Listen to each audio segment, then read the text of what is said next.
L'info du moment, vous l'avez vu partout, c'est ça. Quelques gouttes perlent sur le front et les joues de la Vierge Marie. C'est partout, partout, partout le tableau d'une Vierge suinte de l'huile chez un particulier de Garges-les-Gonesse. Et pas n'importe quelle huile, de l'huile d'olive. Autant vous dire que dès que ça touche à la bouffe, on enquête. Et en effet, de l'huile coule. Bon, on s'est permis d'enquêter dessous. Nada. Derrière, nada. Dans le placard, rien.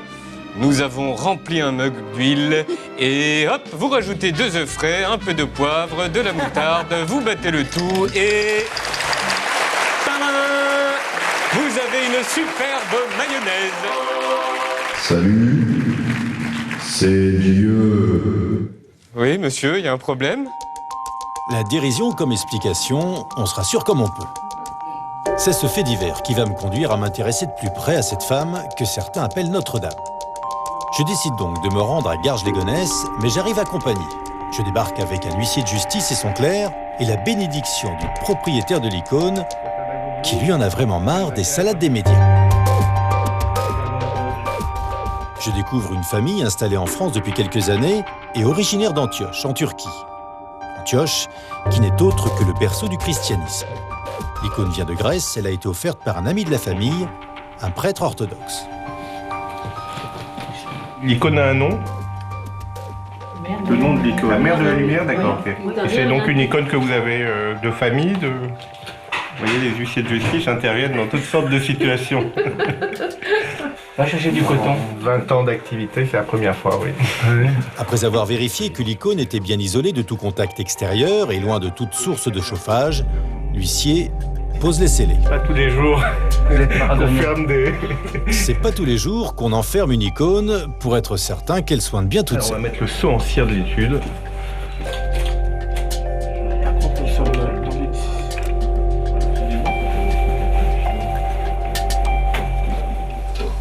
Tout et n'importe quoi aura été écrit sur ce dossier.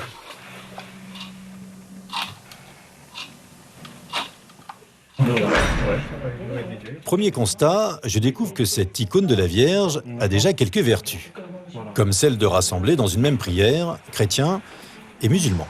C'est Myriam. Ouais. Moi, je donnais pour ma petite fille Myriam, le prénom Myriam. Tous les musulmans, ils croyaient Myriam.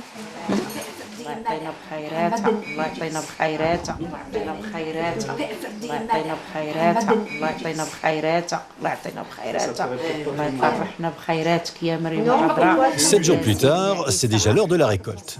Et elle est plutôt bonne. L'huissier de justice récupère 30 centilitres d'un liquide qui ressemble bien à une huile et dont la quantité clôt définitivement le débat sur les origines naturelles de ce sointement.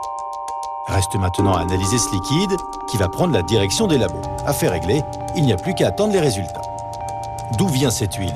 En matière de faits inexpliqués, les experts sont à Lourdes, cap au sud. Là-bas, ils enquêtent et décortiquent depuis plus d'un siècle les guérisons inexpliquées pour savoir si oui ou non, c'est un miracle.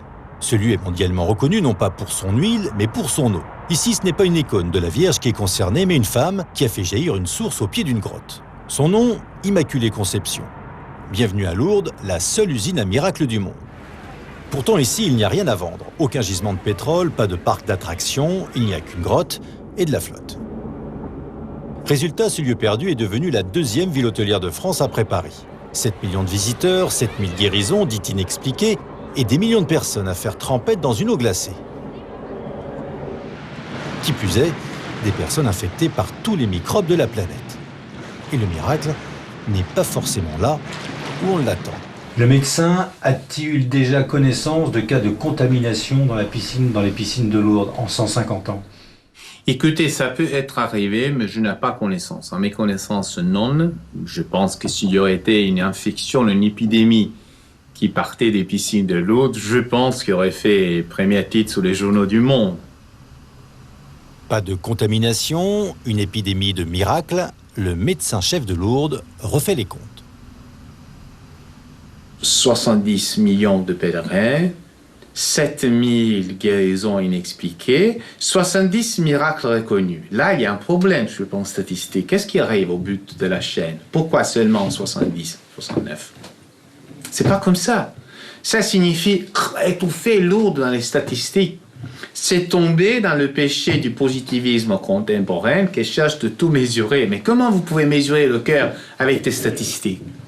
Par contre, j'avoue que, au-delà du médical, chaque miracle officiel de Lourdes, c'est un enseignement d'un évêque. Chaque miracle, c'est une histoire d'opportunité pastorale en soi-même. À Lourdes, ce sont donc les chiffres qui questionnent. D'un côté, 69 miracles reconnus par les évêques, et de l'autre, 7000 reconnus par des scientifiques de toute croyance. Pourquoi une telle différence? J'ai voulu donc voir à quoi ressemblait un miracle reconnu par la science et qui porte le nom profane de guérison inexpliquée. Je vous présente Violaine. Hier, elle était en fauteuil roulant, condamnée par la médecine, atteinte d'une sclérose en plaques. Elle était quasiment aveugle. Ultime démarche, sa famille l'emmène à Lourdes pour la première fois et contre son gré. C'était un peu comme je me l'imaginais. J'ai beaucoup souffert. Il y avait tous ces gens qui souriaient, qui avaient l'air gentils. On aurait cru qu'ils étaient là pour gagner leur paradis pour plus tard. En fait, moi, j'étais dans mon fauteuil, j'avais l'impression que j'allais recevoir des cacahuètes. Et puis les gens à genoux aussi pendant la messe. Mais je trouvais ça atroce, quoi. Du coup, j'ai beaucoup pleuré. Et puis un jour, on était à la messe devant la grotte où j'ai refusé d'aller. Et là, il s'est passé un truc, j'ai regardé la statue et j'ai eu comme l'impression qu'il y avait deux bras qui me prenaient, qui me serraient, deux bras de tendresse, d'amour. Il m'est arrivé une chaleur dans le cœur et physique en fait. Et j'ai réalisé en regardant la statue que c'était Marie. Et Marie me prenait vraiment, physiquement dans ses bras. Du coup, là, j'ai pleuré. Mais je pleurais plus parce que j'étais pas bien. Je pleurais parce que la Wonder Woman que je voulais être, c'est-à-dire celle qui sourit toujours, qui est un exemple avec son fauteuil et ses enfants, eh ben non, elle lâchait tout. C'était un enfant qui souffrait. Violaine rentre chez elle, le cœur guéri, mais le corps toujours sans vie. Un an plus tard, c'est elle qui décide cette fois de retourner dans la cité mariale pour se jeter à l'eau, dans les piscines.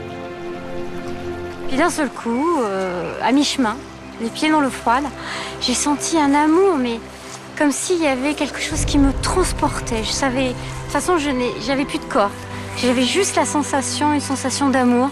D'ailleurs, c'est très difficile à raconter.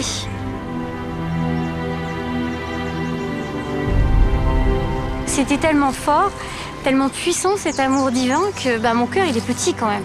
Donc il n'arrivait pas à tout contenir. Et j'ai cru que j'allais mourir étouffée, les pieds dans l'eau froide, tout simplement. Ensuite, quand je suis sortie, j'ai regardé tout autour de moi, il y avait comme un espace temporel différent. C'est-à-dire j'avais un décalage, les gens parlaient et moi je les entendais, mais à peu près 10 minutes après. Il y avait un décalage, je ne sentais plus rien, j'avais l'impression de flotter. Par contre, j'ai eu une douleur au niveau des jambes. J'avais jamais eu une douleur aussi violente de feu. Et les yeux qui m'ont brûlé, pas possible, pendant le quart d'heure qui a suivi. Puis après, plus rien, nickel.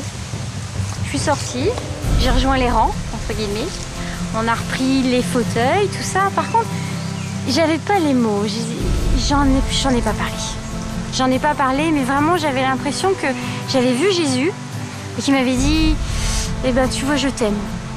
Il m'a vraiment dit qu'il m'aimait. Moi, une espèce de pécheresse qui avait été mariée, divorcée, qui avait eu un enfant en mariage, il m'aimait, moi.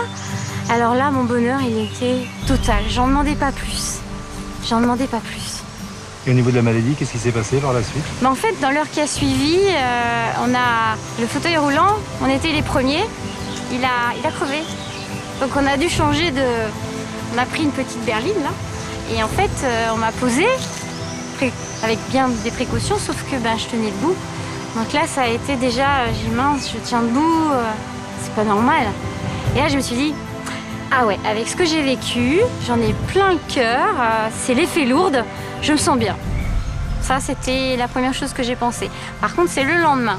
Ou le lendemain, en fait, je me suis retrouvée dans les toilettes, sans aide, ça c'est pas possible. Le carrelage était froid, chose bizarre, j'avais pas de sensation. J'ai appelé à l'aide et puis en fait je me suis aperçue que je tenais debout, j'arrivais à marcher et que je voyais tout ce qui se passait autour. Je voyais comme quand on va au cinéma voir un film en 180 degrés. C'était tout simplement énorme. Alors je suis allée me remettre dans mon fauteuil en disant « Waouh, ça l'effet Lourdes, c'est c'était super. Mais par contre, j'en parle à personne parce qu'on va me prendre pour une folle. Et de toute façon, les miracles, c'était vraiment pas pour moi. Ça, j'y croyais pas en plus. Donc, je profitais. Tout au long de mon séjour, je me suis dit, si ça dure, même jusque demain, c'est formidable. Cette guérison immédiate, totale et irréversible a donc été reconnue par plusieurs scientifiques internationaux comme réellement inexplicable. L'évêque, dont dépend Violaine, n'en fera pas un miracle pour autant. Il attendrait une opportunité.